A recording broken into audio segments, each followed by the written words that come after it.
दुनिया के different countries और रिलीजन्स के दरमियान नफरत खत्म हो जाएगी, क्योंकि हजरत ईसा अलैहिस्सलाम क्रिश्चियनिटी को भी खत्म कर देंगे और तब सिर्फ इस्लाम ही पूरी दुनिया में होगा, जिसका जिक्र हमें कुरान में भी मिलता है। यहूद नसारा हजरत ईसा अलैहिस्सलाम को कबूल कर लेंगे और उन्हें फॉलो करेंगे। हजरत ईसा अलैहिस्सलाम सुअर, शराब और दूसरी चीजों को हराम कर देंगे जिन्हें लोगों ने हलाल समझा होगा। इस वक्त हजरत ईसा अलैहिस्सलाम के पास दुनिया भर की दौलत होगी, जो कि वो सारे इंसानों में बांट देंगे। ज़कात लेने वाला कोई नहीं होगा, गुर्बत खत्म हो जाएगी, जमीन फसल उगाना फिर से शुरू करेगी। नबी सल्लल्लाहु अलैहि व आलिहि वसल्लम ने फरमाया, भेड़िया बकरी के साथ रहेगा और बच्चा सांप के साथ खेलेगा, लेकिन वो इसे नुकसान नहीं पहुंचाएंगे। हर तरफ खुशहाली होगी। इमाम मेहदी भी हजरत ईसा अलैहिस्सलाम के साथ होंगे। वो अपने ज़हूर के बाद सिर्फ 7 या 8 साल तक ही इस दुनिया में रहेंगे, लेकिन हजरत ईसा अलैहिस्सलाम के नज़ूल के कुछ ही टाइम बाद इमाम मेहदी की वफात हो जाएगी। हजरत ईसा अलैहिस्सलाम इनका जनाजा पढ़ेंगे और इन्हें मदीना में दफन करेंगे। इमाम मेहदी की वफात के बाद हजरत ईसा अलैहिस्सलाम उम्रा और हज दोनों करेंगे। ये सब कुछ सही चल ही रहा होगा कि तभी अल्लाह याजूज माजूज को आजाद कर देगा। लेकिन ये सब जानने से पहले हमें आज से हजारों साल पीछे पर्सिया में जाना होगा, जब वहां एक नेक बादशाह की हुकूमत थी जिसका नाम था जुल्करनैन, जिनके पास काफी इल्म था और वो इंसाफ से हुकूमत करते थे। इस बादशाह को कुछ लोग साइरस द ग्रेट मानते हैं। जुल्करनैन ने डिफरेंट कबीलों और कौमों को अपने अंडर यूनाइट करना शुरू किया और वो पूरी दुनिया में अपने इस मिशन के लिए सफर करने लगे।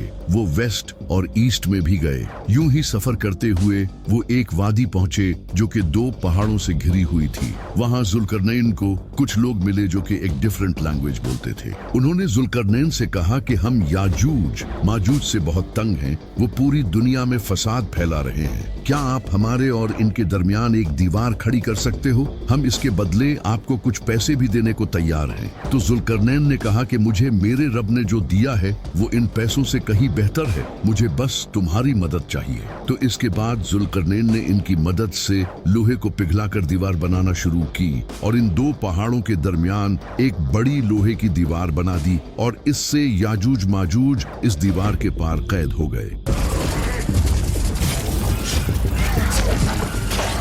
जुल्करनैन ने दीवार बनाने के बाद लोगों से कहा, एक दिन मेरे रब का वादा पूरा होगा और ये दीवार टूट जाएगी।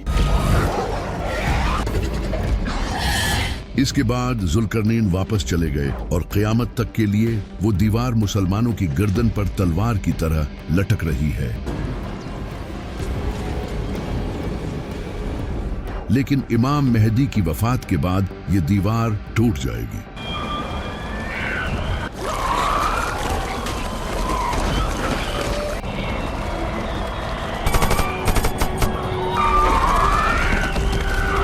अल्लाह हजरत ईसा अलैहिस्सलाम से कहेगा कि मैंने याजूज माजूज जमीन पर छोड़ दिए हैं,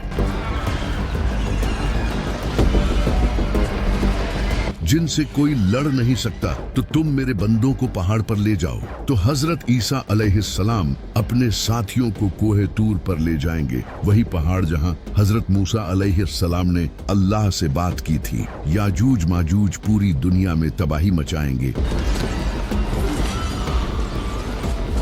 वो पानी, फसल और जानवरों तक को खा जाएंगे। वो समंदर के पास से गुजरेंगे तो अगले लम्हे समंदर खुश्क हो चुका हो। याजूज माजूज जमीन को तबाही से भर देंगे।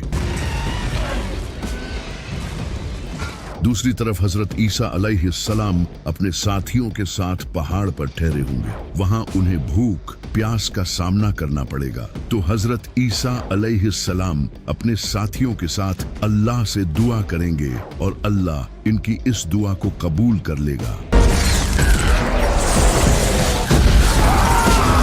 इसके बाद अल्लाह याजूज माजूज की गर्दनों में ऐसा कीड़ा पैदा करेगा जो कि इनकी गर्दनों में सुराख कर देगा। इससे एक ही रात में इनकी मौत हो जाएगी और पूरी जमीन इनकी लाशों से भर जाएगी। इसके बाद हजरत ईसा अलैहिस्सलाम दोबारा अल्लाह से दुआ करेंगे तो अल्लाह लंबी गर्दनों वाले परिंदे भेजेगा। जो कि इनकी लाशों को उठाकर कहीं दूर ले जाएंगे, जिससे पूरी जमीन साफ हो जाएगी। इसके बाद इंसानियत का एक नया दौर शुरू होगा। हजरत ईसा अलैहिस्सलाम शादी करेंगे और इनके बच्चे भी होंगे। इसके बाद इनकी वफात हो जाएगी और उन्हें नबी सल्लल्लाहु अलैहि वसल्लम के बिल्कुल साथ मदीना में दफन किया जाएगा।